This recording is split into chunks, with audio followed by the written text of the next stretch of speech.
आज सुबह 5:30 बजे के करीब मैं बनाई थी शिमला मिर्च आलू और टमाटर की सब्ज़ी। तो ये सब्ज़ी मैं बहुत ही कम बनाई हूँ क्योंकि इस दोपहर के टाइम पे मैं राजमा बनाऊँगी आज, और मैंने पानी में भिगोने के लिए रात में ही छोड़ दिया था।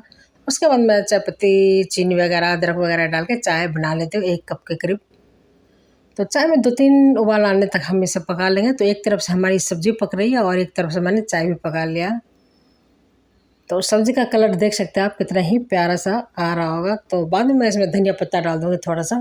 ये सिर्फ मैं स्कूल ले जाने के लिए ज़रा सही सब्ज़ी बनाई हूँ। उसके बाद हम एक तरफ से रोटी बना लेंगे गरमा-गरम।